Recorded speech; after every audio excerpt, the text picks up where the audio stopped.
자, 그럼 이제 4강입니다. 네 번째 강의는 이제 이론과 관련해서 재무회계와 재무제표에 대해서 한번 학습을 해볼게요. 자, 그럼 가볼까요? 자,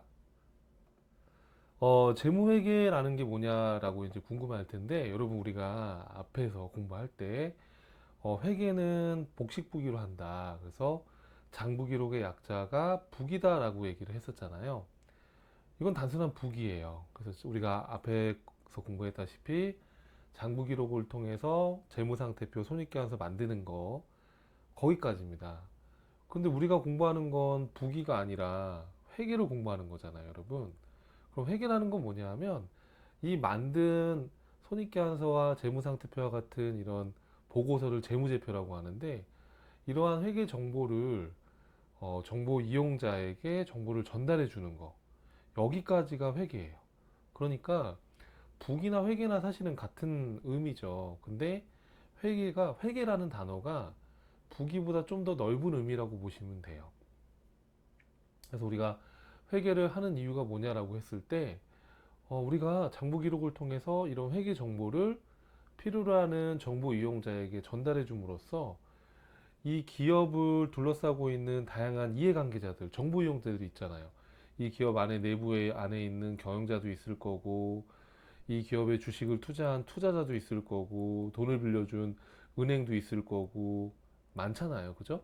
그럼 이 기업을 둘러싸고 있는 이러한 다양한 정보 이용자에게 이러한 회계 정보를 제공해 줌으로써 이러한 정보 이용자들이 보다 합리적인 의사결정을 할 수 있겠죠. 그렇죠? 그래서 자본주의 사회에서는 회계가 투명해야지 이 투명성이 중요한 거예요. 그래서 회계 정보가 공개가 되고 그 정보를 통해서 이 한정된 자원인 이 돈이 제대로 투자 받을 기업에 투자가 돼야지 또 기업 발전에 기여를 하는 거잖아요. 그렇죠? 그래서 회계는 되게 중요한 역할을 하고 있는 거죠, 사회적으로. 이런 자본주의 국가에서는. 예, 공산국가 말고요. 그렇죠? 예, 이런 자본주의 사회에서는 또 굉장히 중요한 것이다라고 보면 되겠네요. 자, 근데 여러분 이런 회계라는 이런 학문을 크게 재무회계와 관리회계로 구분할 수 있어요. 재무회계는 외부 정보 이용자에게 정보를 제공해 주는 걸 목적으로 해요. 그래서 이런 채권자나 주주나 은행이나 정부 등과 같은 기업의 외부 정보 이용자를 대상으로 하는 회계가 재무회계입니다. 그와 반면에 관리회계는 기업의 내부 정보 이용자, 경영자에게 정보를 제공해 주는 걸 목적으로 하는 거예요. 그럼 어떤 차이점이 있냐 하면 재무회계 같은 경우에는 정보 이용자가 다양하잖아요. 그러다 보니까 회계일 땐 어떤 기준이 필요하게 되고 그 기준을 우리는 기업회계 기준이라고 합니다. 그래서 지금 현재 우리나라에서는 회계 기준이 크게 보면 이원화되어 있어요. 일반 기업 회계 기준과 한국 채택 국제 회계 기준 여러분도 아마 들어봤을 텐데 KIFRS라는 이런 국제 회계 기준을 또 상장 기업들은 적용을 해야 되거든요. 여기 밑에 메모해놨지만 그래서 하여튼 회계 기준이 필요하다는 거죠. 자, 그리고 재무회계에서는 재무제표를 보고 수단으로 해요. 우리가 배웠던 재무상태표, 손익계산서와 같은 이런 보고서를 재무제표라고 하는데 이런 재무제표를 보고 수단으로 하는 것이죠. 하지만 관리회계에서는 뭐 특정한 회계 기준 없어요. 왜냐하면 경영자를 위해서 정보 제공해 주는 거니까 뭐 이름은 특수목적 보고서라고 했지만 뭐 어떤 양식이 있는 것이 아니라 그 경영자가 필요로 하는 정보를 제공해 주면 되는 거죠. 자, 우리 재무회계에서는 딱 정해진 날짜가 있죠. 우리 연차 보고 1년에 한 번 결산해서 보고하는 거죠, 당연히. 근데 이제 상장 기업들은 요 3개월마다 보고합니다. 결산해서. 또는 뭐 반기 보고 6개월 단위로 할 수도 있고 관리회계는 여러분 무슨 딱 날짜가 정해진 게 아닙니다. 경영자가 필요로 할 때, 예, 그때 예를 들어서 뭐 사장님이 내일까지 매출 현황 좀 파악해줘. 그러면 내일까지 해야죠. 그렇죠? 예, 그렇잖아요. 자, 재무회계는 과거 지향적이고, 관리회계는 미래지향적이다. 재무회계가 미래의 어떤 그 의사결정에 도움을 주지 않는다는 게 아니라 이 정보의 속성이 상대적으로 이렇게 비교했을 때 얘는 좀 더 좀 과거 지향적이다라는 얘기입니다.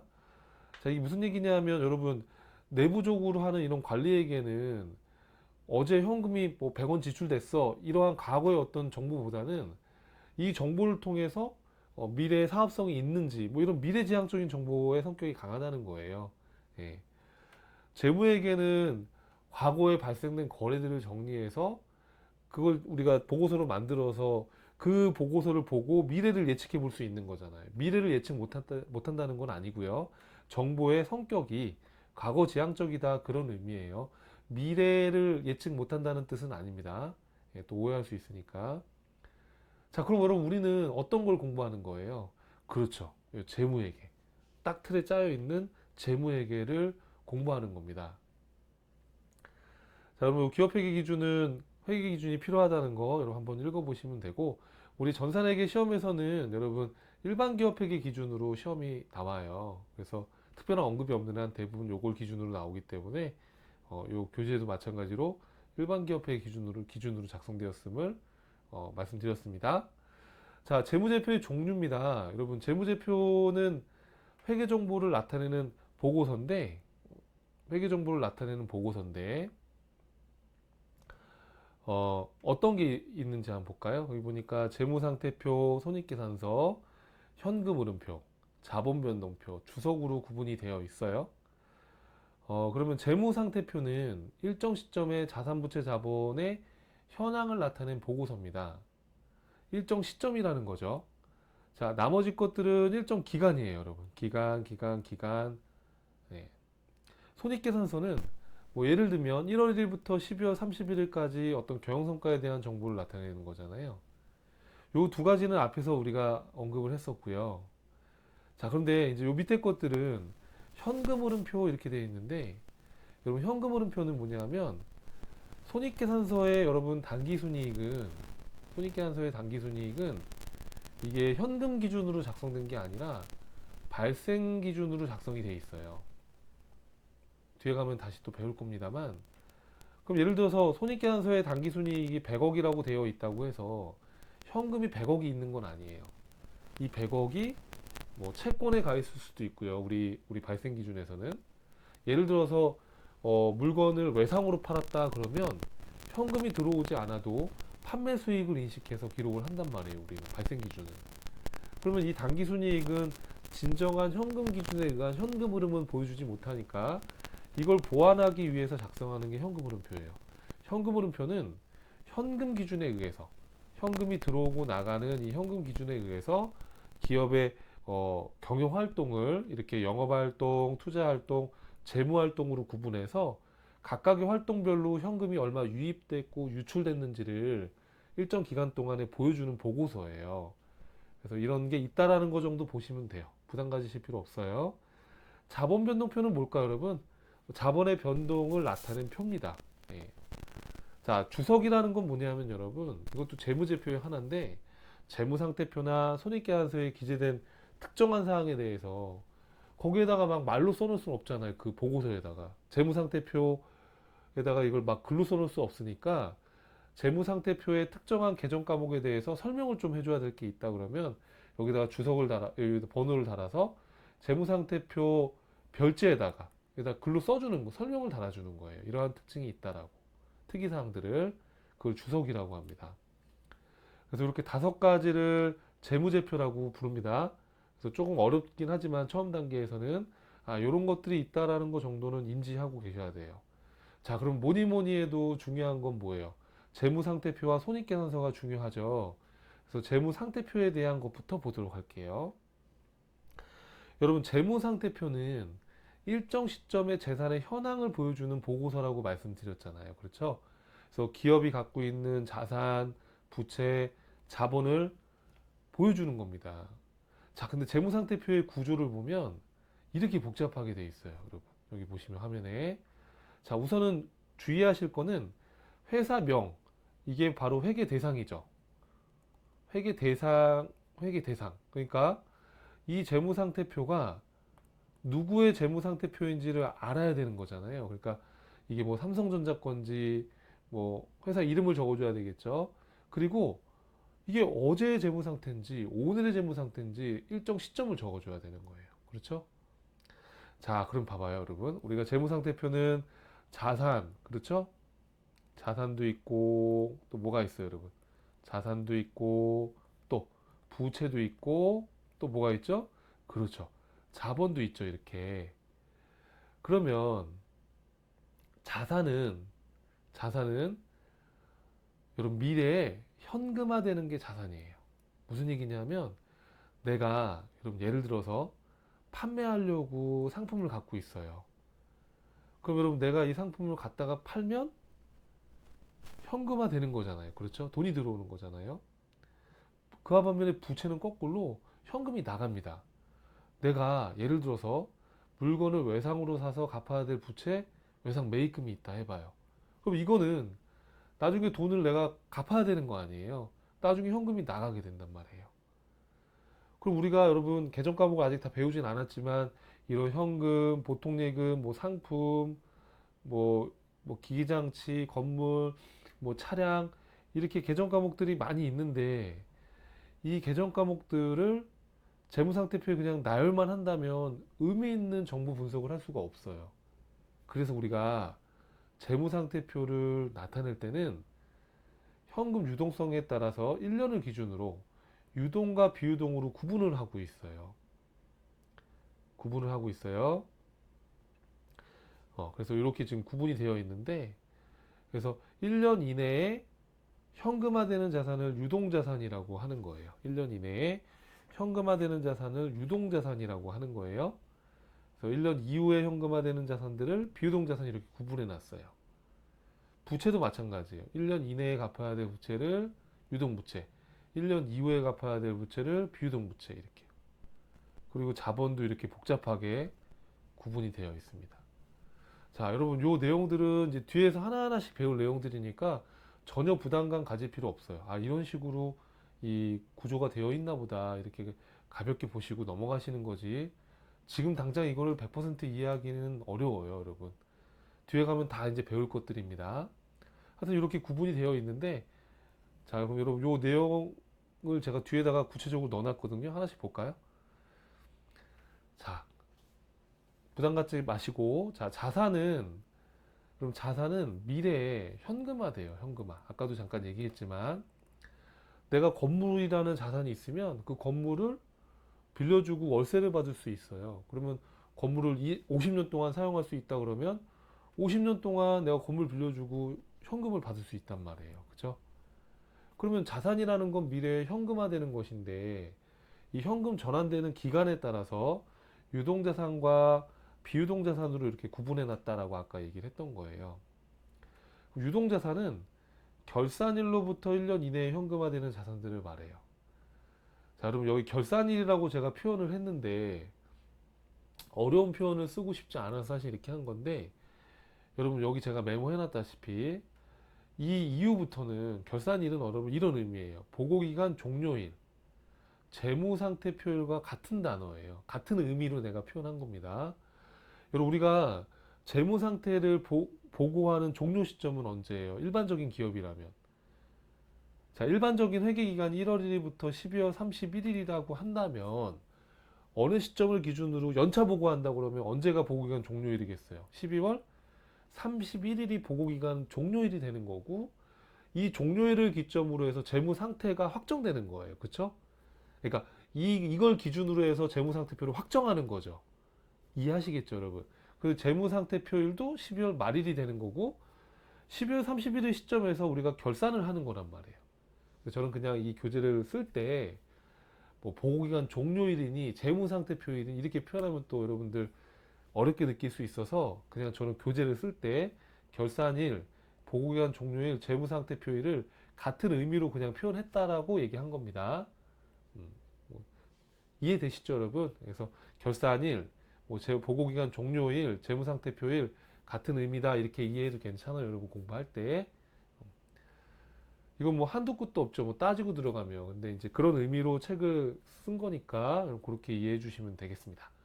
자, 좀 말이 길었는데 이 부분. 자, 유동자산과 비유동자산인데 유동자산은 당자자산과 재고자산으로 구분해 볼 수 있어요.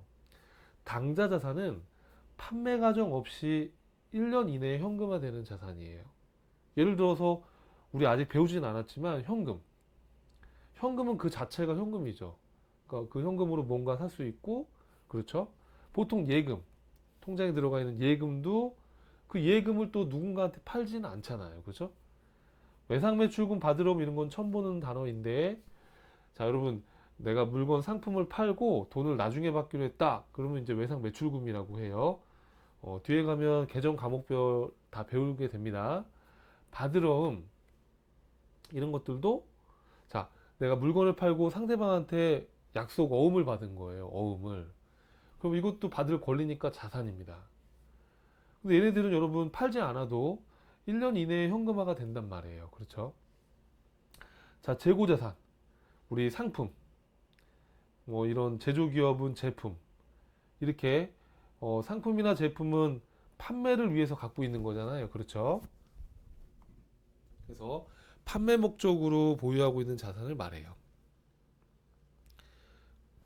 그래서 이런 재고 자산은 1년 이내에 현금화가 되는 거니까 이해하시겠죠? 그래서 우리가 유동 자산은 크게 이제 당좌 자산과 재고 자산으로 구분이 됩니다. 자, 비유동 자산. 자, 1년 이후에 현금화되는 자산이에요, 여러분. 그렇죠? 그래서 크게 보면 투자 자산, 유용 자산, 무용 자산, 기타 비유동 자산으로 나눠집니다. 투자 자산은 장기적인 투자 수익을 얻을 목적으로 갖고 있는 거예요. 예를 들어서 여러분, 뭐 우리가 이런 주식이라든지 채권 같은 거 투자하잖아요. 그렇죠? 여유자금으로 그런 거.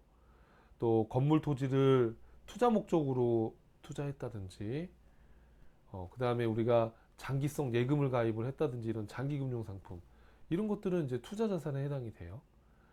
유형 자산과 무형 자산은 영업 활동에 필요한 자산이에요. 근데 유형 자산은 실체, 형체가 있는 거, 무형 자산은 실체가 없는 거. 예를 들어서 여러분 특허권이다라고 한다면 그 특허권을 가지고 기업이 영업 활동을 하는 거니까 특허권도 이 무형 자산에 들어가는 거죠. 뭐 차량이나 기계 같은 거는 어때요? 내가 영업을 하기 위해서 차량을 구입하고 또 기계를 구입해서 사용한다? 장사를 하기 위해서 이런 것들 다 유형 자산이 되는 거죠. 뭐 건물, 토지도 마찬가지고요. 자, 그럼 이런 투자나 유형 자산이나 무형 자산이 아닌 그 외에 나머지 비유동 자산들은 기타 비유동 자산 이렇게 구분하는 거죠. 이런 보증금 같은 거, 여러분. 자, 보증금도 내가 월세 보증금을 냈다 그러면 나중에 계약 기간이 끝날 때 내가 돌려받을 수 있는 자산입니다. 그래서 그럼 자산은 이렇게 외우면 어떨까요? 당재 투유무기. 시험 목적상 요거는 당좌 자산, 재고 자산, 요 유동 자산, 투자, 유형, 무형, 기타 비유동 자산. 그럼 이렇게 앞자 따서 외워보는 겁니다. 근데 여러분 이 앞자 외우면 또 뒷글자가 기억 안 나니까는 자주 봐야 돼요. 알았죠? 자, 부채입니다. 부채는 유동 부채와 비유동 부채로 구분이 되죠. 그렇죠? 그래서 보고기간 종료일, 뭐 결산일, 재무상태표일 그냥 같은 의미로 표현했어요. 결산일로부터 1년 이내에 갚아야 되는 부채는 유동 부채. 여러분, 요 외상 매입금이라는 건 뒤에 가면 배우는데 내가 물건은 상품을 외상으로 산 거예요. 그래서 갚아야 될 부채예요. 지급어음은 상품을 사고 어음을 발행해서 준 거예요. 차입금은 돈 빌린 거예요. 쉽게 말하면. 뒤에 가면 다 배우니까 그냥 가볍게 보면 돼요. 지금은 뭐 이걸 막 당장 지금 당장 다 공부하고 다 이해하고 외울 거야. 그런 부담감을 내려놓으시고 이렇게 구조가 돼 있구나라는 거 보는 거니까요.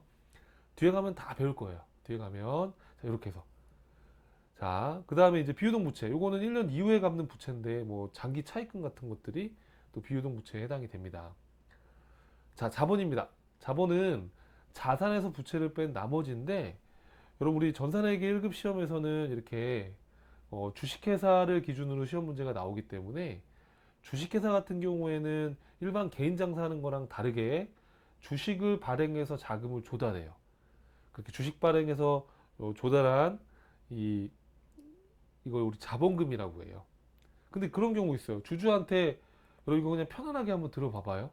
5천 원의 주식을 발행을 했는데 이 주식을 사려는 사람이 많아요. 그러면 여러분 이 주가가 높게 형성돼 있을 거 아니에요. 주식 시장에서. 그래서 회사가 5천 원짜리를 주고 주주한테 6천 원을 받을 수도 있는 거예요. 우리 회사 가치가 높아서 이 주식의 발행 금액이 더 커질 수도 있는 거죠. 여기 주권에 표시된 금액보다. 그럼 이 5천 원이 자본금인데 이 자본금보다 6천 원을 받은 거, 1천 원을 더 받은 거죠. 그러면 이렇게 자본 거래를 통해서, 그러니까 회사와 주주와의 어떤 이런 자본 거래를 통해서 1,000원만큼 회사가 이익을 본 거잖아요. 근데 이거는 물건을 팔아서 이익 본 게 아니라 자금 조달과 관련된 거니까 자본의 증가로 인식을 해야 되는데, 요 1,000원만큼을 우리는 자본 잉여금이라고 해요. 뒤에 가면 아주 상세하게 여러분 배우게 됩니다. 자본 조정은 5,000원짜리 주식을 발행했더니 사람들이 관심이 없어요. 우리 회사에 투자 가치가 없나 봐요. 이거를 4,000원에 투자를 받은 거예요. 그럼 회사는 1,000원만큼 내려 손해를 봤죠. 그런 것들을 이제 자본 조정이다, 이렇게 또 얘기를 한대요. 자, 여러분, 기타 포괄 손익 누계액은 뭐냐면 미실현 손익이라고 생각하면 돼요. 예를 들어서 여러분, 회사가 갖고 있는 자산의 뭐 시가가 막 올랐어요. 예를 들어서 회사가 뭐 건물 자산을 갖고 있는데 요 건물을 100을 주고 샀는데 연말에 보니까 시세가 300으로 오른 거예요. 그러면 200만큼 이익이 났잖아요. 그쵸? 그럼 이 200만큼을 우리가 뭘로 볼 거냐?